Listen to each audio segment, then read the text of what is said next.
పోయి చూపించిన ఒక్క కేఎల్ఐ కింద మాత్రమే మల్టీ లెవెల్ లిఫ్ట్, అది 3 దశల లిఫ్టు. మొదటి లిఫ్ట్ దగ్గర అంత సిస్టమ్ కంప్లీట్ అయితే పారేటువంటి నీళ్లు కేవలం 12,000 ఎకరాలు మాత్రమే. ఎల్లూరు దగ్గర మొదటి లిఫ్ట్, కృష్ణా నుంచి ఎత్తిపోసే మొదటి లిఫ్ట్ కాడ అన్ని రకాల పనులు పూర్తయితే పారువాటకం ఎంత వస్తుందంటే 12,000 ఎకరాలే. అది మాత్రమే కిరణ్ కుమార్ రెడ్డిని తోలుకొని వచ్చి అప్పటి మంత్రిగా ఉండేటువంటి అరుణమ్మ గారు వచ్చి దాన్ని స్టార్ట్ చేయించినారు. దాంతోనే మేము ఈ ప్రాజెక్ట్ కంప్లీట్ చేసినాం అంటారు. దాని తర్వాత ఉండేటువంటి 2 లిఫ్ట్లు జొన్నలబొగడ 52,000 ఎకరాలు, దాదాపు 3 లక్షల పైచిలకు ఎకరాలు గుడిపల్లి కాడ నుంచి ఉంటుంది, 3వ లిఫ్ట్ కాడ నుంచి. ఈ మిగిలిన 2 లిఫ్ట్ల యొక్క top to bottom complete work, surge pool కానీ, పంప్ హౌస్ కానీ, ఎలక్ట్రో మెకానికల్ వర్క్స్ కానీ, మిగిలిన టనల్ వర్క్ కానీ, ఓపెన్ కెనాల్స్ కానీ, ఆ కెనాల్స్కి ఉండే డిస్ట్రిబ్యూటర్లు కానీ, కెనాల్స్ ఎంబడి ఉండేటువంటి 100 స్ట్రక్చర్లు కానీ హరీష్ రావు గారు మంత్రి ఉండగా ఎంబడి వడి చేయించింది మేము. అప్పుడు జూపల్లి కృష్ణారావు మంత్రి మా ఎంబడి. ఆయన 100 సార్లు పొగిడింటాడు కేసీఆర్ను దేవుడని. పాప నిన్న మొన్న ఆయన కేసీఆర్ దయ్యంలాగా కనిపిస్తున్నాడు. ఇక ఏ పార్టీ అధికారంలో ఉంటే ఆ పార్టీలో మంత్రి ఆయన. నేను ఆయన మాట్లాడిన మాటలను ఉదాహరిస్తున్నా. కాంగ్రెస్ పార్టీ వల్ల ఈ రాష్ట్రానికి దేశానికి అన్యాయం జరిగిందని 100 సార్లు మాట్లాడండి. ఆయన రాజీనామా చేసి మా పార్టీలో చేరే ముందల మా పార్టీలో ఉన్నంతవరకు మంత్రి ఉండి మొన్నటి ఎన్నికల ముందు పోయేంత వరకు కూడా కేసీఆర్ దేవుడే, కేటీఆర్ దేవుడే, హరీష్ రావు దేవుడే, ఆఖరి కవితమ్మ కూడా దేవతనే ఆయనకు. ఎందుకంటే లోపలింట్లో పోయి అన్ని పనులు చేయించుకున్నాడు వాళ్ళతో. ఇప్పుడు అసలు మొత్తం కేసీఆర్ కాలంలో ఏం జరగాలి, అన్యాయం జరిగిందని మాట్లాడతాడు. ఇది పద్ధతేనానండి? ఈ పక్కకు కృష్ణారావు గారిని పెట్టుకొని ఇంకో పక్కకి ఇంకో ఎమ్మెల్యేని పెట్టుకొని ముఖ్యమంత్రి గారు ఆయన ఒక ఉపదేశం సెలవిచ్చినాడు. చాలా మంచిగా ఉండే రాజకీయాలు ఈ ప్రాంతంలో. పోయినసారి గెలిచిన ఆయన వల్ల ఇక్కడ కలుషితం అయిపోయిందంట. ఓర్నియమ్మ, వయారి వామలతోనో మురికి తుమ్మలతోనో కొట్లాడే నేల మీద 14 ఏండ్లు తెలంగాణ కోసం ఉద్యమం కోసం పనిచేసి తెలంగాణ తర్వాత 9.5 ఏండ్లు ప్రభుత్వంలో క్యాబినెట్ ర్యాంకులో ప్లానింగ్ బోర్డు వైస్ చైర్మన్గా మంత్రిగా ఉండి మా ఎమ్మెల్యేలు మేము కార్యకర్తలం అనుకొని భావించి పనిచేసినాం, మంత్రులు అనుకొని అన్నట్టు విశ్రాంతి తీసుకోలే. 6 నిమిషాలు శ్రమించి పనిచేసి ప్రజలకు ఫలితం తెచ్చినాం. ఆ ఫలితాలు ప్రజల కళ్ళ ముందు ఉన్నాయి. నువ్వు వచ్చి సర్టిఫికేట్ ఇస్తేనే మేము మంచోళ్ళమా చెడ్డోళ్ళమా తెలుతుందా? నీ సర్టిఫికేట్లో బస్తా నీ భద్రంగా పెట్టుకో, నీ ఎంబడే పెట్టుకో. నువ్వు మీ ఎమ్మెల్యేలు మీ మంత్రులు భద్రంగా పెట్టుకోండి అవి. మళ్ళీ రేపు ఎన్నికలు వచ్చినాడు మళ్ళీ మాట్లాడుకుందాం ఆ విషయాలు. నేను వ్యక్తిగత స్థాయిలో విమర్శలకు పోను. మీరు మాట్లాడిన అంశాల కాడికే చెప్తున్నా. ఈ పార్టీ ఆ పార్టీ అన్న తేడా చూడకుండా నియోజకవర్గ ప్రజలు కానీ, జిల్లా ప్రజలు కానీ, ఉమ్మడి పాలమూరు జిల్లా ప్రజలు కానీ, రాష్ట్ర రైతాంగం కానీ, అటు క్యాంప్ ఆఫీసులలో కానీ, కార్యాలయాలలో కానీ, ఎక్కడ కానీ ఎవరు వచ్చినా వాళ్ళు ఎవరు ఏందని అడగకుండా వాళ్ళ పనిలో ఉండేటువంటి ఆవశ్యకతను గుర్తెరిగి మనస్సు పెట్టి తాపత్రయపడి పనిచేసిన వాళ్ళం మేము. ఇలా మేము వచ్చి కలుషితం చేసినాం. ఎవరు కలుషితం చేసినారో ఈ పక్కల చిన్నారెడ్డి, పక్కల ఉన్న ఎమ్మెల్యే వాళ్ళ సంగతే కదా. మొన్ననే కదా చిన్నారెడ్డి మాట్లాడింది. ఇక వాళ్ళ పేర్లు నేను చెప్పాను కానీ మాట చెప్తున్నా. ఓ దిక్కేమో ముఖ్యమంత్రి ఏమంటాడు, నాకు చిన్నారెడ్డి ఆదర్శం అంటాడు. మరి నీకు ఆదర్శప్రాయంగా ఉండేటువంటి చిన్నారెడ్డి 40 ఏళ్ళు ఆ పార్టీలో పనిచేసి సేవ చేస్తే చిన్నారెడ్డి నోటి మేం చెప్పలేదు, నా మాట కాదు, చిన్నారెడ్డి నోటి నుంచి ఏం చెప్పిండు, సోనియా గాంధీకి తెలియకుండా నాకు డిక్లేర్ అయిన టికెట్ను పైసలకు అమ్ముకున్నారు, తెచ్చుకున్నాడు, పైసలు ఇచ్చి కొనుక్కొచ్చుకున్నాడు అని చెప్పి ప్రెస్ మీటే చెప్పిండు కదండి. నేను చెప్పలే కదా ఈ మాట. మరి కలుషితం మీ పార్టీ నాయకులు చేసినరా, నేను చేస్తున్నా? ఇక ఆ జోలికి పోతే చాలా ఉన్నాయి. గతంలో టీడీపీలో ఉన్నప్పుడు గౌరవ ముఖ్యమంత్రి గారు, ఇప్పటి ముఖ్యమంత్రి గారు, అప్పుడు టీడీపీలో ఉండి చాలా విషయాలు మాట్లాడేటప్పుడు ఒకనొక ప్రెస్ కాన్ఫరెన్స్లో నేను ఇక్కడి నుంచే అడిగిన. నేను ప్లానింగ్ బోర్డు వైస్ చైర్మన్ ఉంటే నేను మాట్లాడిన దాని మీద వాళ్ళ పార్టీలో ఉండేటువంటి ఒక మహిళా నాయకురాలతోనే జవాబు మాట్లాడిపించారు. వ్యక్తిగతంగా నన్ను తిట్టిపిస్తూ నేను లేవనెత్తిన అంశం గురించి మాట్లాడలే.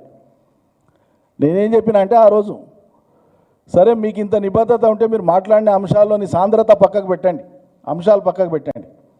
మీకు అంత రాజకీయ నిబద్ధత ఉంటే మీరు జీవితకాలం ఇదే టీడీపీలో కొనసాగుతారా మాట చెప్పండి అని చెప్పినారు. ఇలా ఏడాది వెళ్ళిండండి ఆయన. కాంగ్రెస్ పార్టీలకు పోయి 7 ఏళ్లలో ముఖ్యమంత్రి అయిపోయాడు. అది మీ ఇష్టం. నీ పక్కన ఉన్న వాళ్ళు ఎవరు? ఈ పక్కకున్న కృష్ణారావు 3 సార్లు కాంగ్రెస్కి వెళ్ళి టోకరా కొట్టి పార్టీ టికెట్ ఇవ్వకపోతే 2004లో పోయి జిల్లా కేంద్రంలో ఉండేటువంటి కాంగ్రెస్ పార్టీ కార్యాలయాన్ని కాలబెట్టిండండి ఆయన.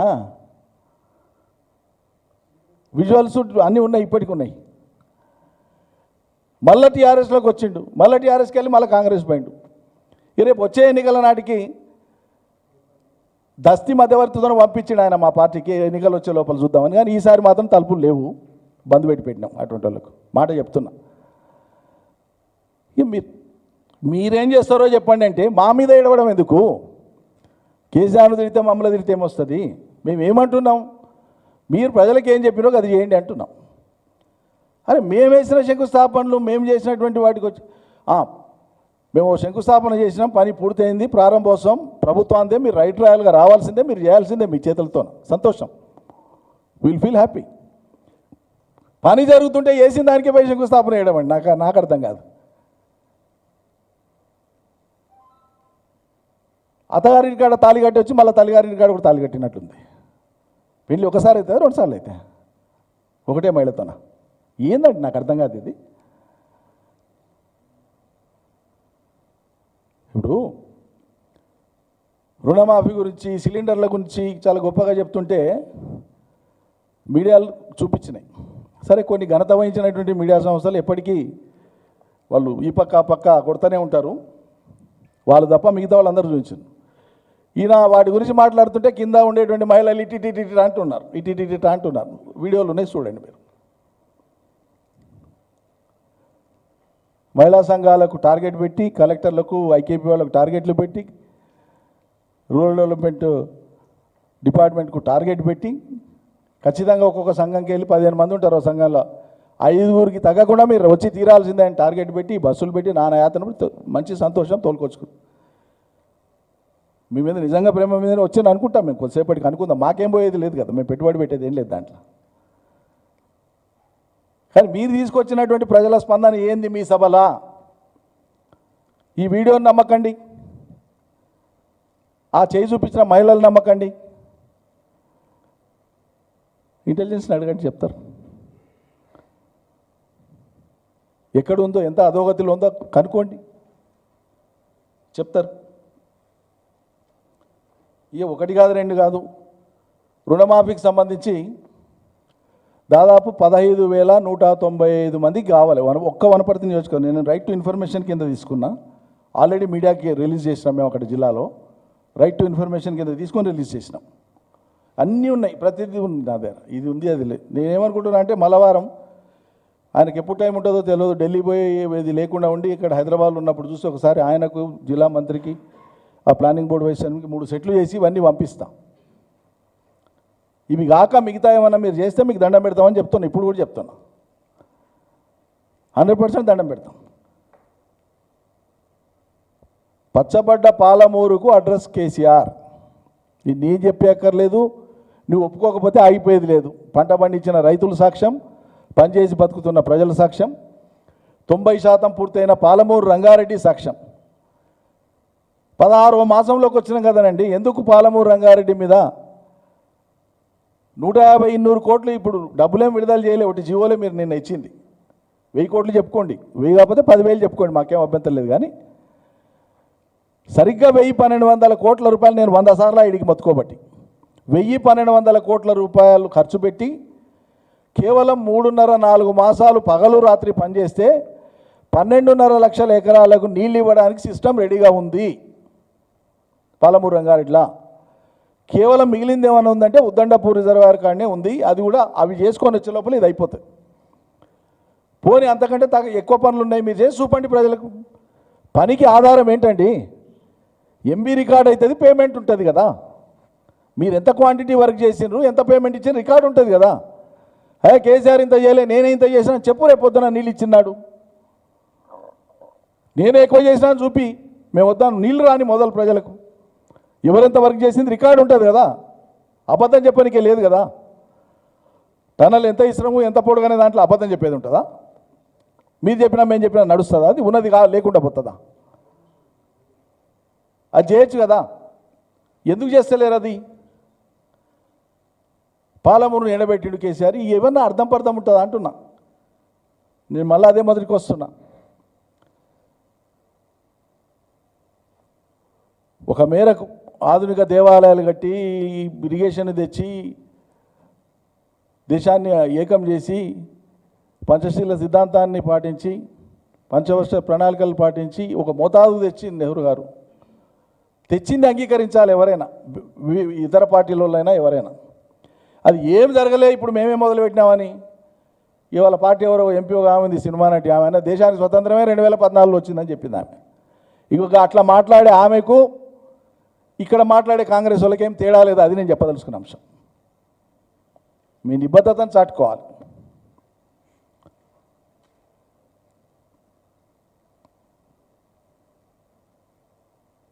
ఇంకొక ముఖ్యమైన విషయం, ఒక మూడు మాసాలు 4 మాసాల క్రితం ముఖ్యమంత్రి గారు పదే పదే జిల్లాల ఏర్పాట్ల గురించి నెగిటివ్ కామెంట్స్ చేశారు. సరే, ఆయన ఏ ఉద్దేశంతో చేశారు, అది ఆయన అభిప్రాయం. కానీ ఆయన ఎప్పుడైతే నేను వనపర్తి నాకు అనుబంధం ఉంది, నేను వనపర్తిలో చదువుకొని వచ్చిన వనపర్తి అంటే ప్రేమ అని నిన్న సభలో చెప్పిండో, అది నిజమే అయితే మొట్టమొదలు మీరు చేయాల్సింది ఏంది? వనపర్తి ప్రజలకు నన్ను మన్నించమని కొడుతున్నా అన్న వాక్యంతోనే మీ ఉపన్యాసం మొదలు కావాలి. ఎందుకు? 3 నెలల కింద ముఖ్యమంత్రి గారు 6-7 సార్లు అన్నాడు, హేతుబద్ధత లేకుండా కొత్త జిల్లాల ఏర్పాటు చేసిండ్రు, దానికి ఉదాహరణ వనపర్తేనండి, ఒక నియోజకవర్గంతో జిల్లా అవుతుందా అని ఎగతాళి చేసి మాట్లాడి జిల్లా ఏర్పాటు మీద. అది కూడా వనపర్తి పేరు తీసుకొని జిల్లా ఏర్పాటు మీద ఎగతాళిగా మాట్లాడినటువంటి ముఖ్యమంత్రి గారు నిన్న వనపర్తి పోయి నాకు ఈ జిల్లా అంటే ఎనలేని ప్రేమ అభిమానం అని ఎంబడున్న కొంతమంది వాళ్ళతోన అనిపించుకుంటే అది ప్రేమ అవుతుందానండి? మీరు ప్రకటించాలి, ఇప్పుడైనా ప్రకటించాలి. నేను ఏ ఉద్దేశంతో అన్నా ఇప్పుడు నాకు ఆ ఉద్దేశం లేదు, అవి ఎట్లా కొనసాగక తీసేస్తే ఊకునేటోడు ఎవరు లేడు. కానీ నీ వ్యాఖ్యలు, ఆ వ్యాఖ్య చేసినందుకు ఇప్పుడు కనీసం చింతిస్తున్నా అని చెప్పాలి ముఖ్యమంత్రి స్థాయిలో. నేను క్షమాపణ లాంటి భారీ మాట ఏమి అడగను.